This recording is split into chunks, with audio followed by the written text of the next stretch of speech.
Un peu en arrière. Allez-y. Hier, on a rendu hommage à notre maintenant regretté Omotunde Yousseri Kalala, de son nom de naissance Jean-Philippe Corveau. Voilà. Et tu vois, il s'est dit quelques vérités. Mais là aussi, l'enquête va dire davantage. Oui. Il serait mort, première annonce, il serait mort suite à une crise cardiaque par insuffisance, en fait, par suite d'une crise d'asthme qui finalement finit avec une crise cardiaque. Bon, c'est des problèmes de respiratoire graves. Alors, sauf que quand on examine cette thèse, elle ne tient pas trop la route.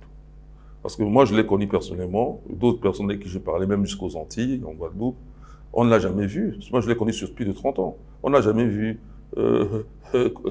Omotunde tenir de la ventoline en main, ou même donner le signe qu'il a de l'asthme. Jamais. Ni moi, ni d'autres.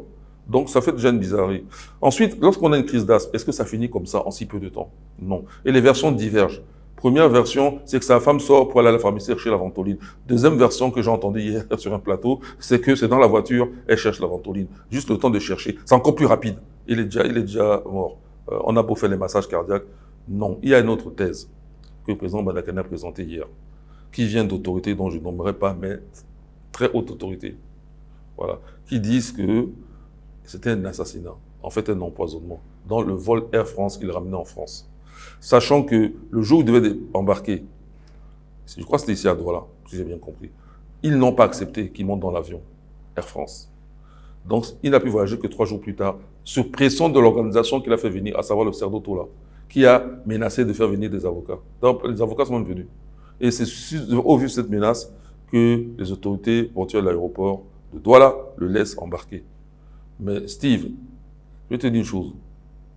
Si on examine bien ces choses-là, mathématiquement, j'essaie de faire la lecture, ça veut dire que les autorités de Douala l'ont protégé. Mais sous la menace, ils ont cédé. Ils ne voulaient pas qu'il prenne l'avion. Parce que les autorités de Douala, c'est les Camerounais qui sont là. Je ne crois pas qu'il y ait un Français là. Oui. Même s'il y en a un, la majorité sont des Camerounais. S'il y en a un, il n'a pas d'autorité vraiment. Voilà, mais je pense qu'eux, ils avaient déjà deviné l'affaire et ils voulaient l'empêcher d'embarquer. Donc, ils ont inventé cette affaire que son passeport a des problèmes. On peut pas avoir des problèmes puisqu'il est venu avec et qu'il est français. Mais ils n'ont pas su faire la lecture. C'est important, les mathématiques, Steve. Ce frère-là est venu plusieurs fois ici, il m'a jamais rencontré. Je pense que lui m'avait accompagné. La dernière fois, j'ai été chez lui, en Guadeloupe. C'est ma deuxième fois en Guadeloupe. Lui m'a accompagné à l'aéroport. Il m'a même offert un boubou comme ça, là. Cadeau qu'il a acheté à la boutique de l'aéroport, m'a offert. Donc j'avais une relation d'affectivité avec lui. Mais comment ça se fait que ça fait 2 ans que je suis là, il est déjà venu au moins 2 fois, il n'a jamais cherché à me rencontrer. Mais je vais te dire une chose aussi, si j'avais vu Omotunde et que j'étais resté dans le cercle là, puisqu'il embarquait à Douala, moi j'aurais dit de laisser tomber ce vol. Et cette compagnie même.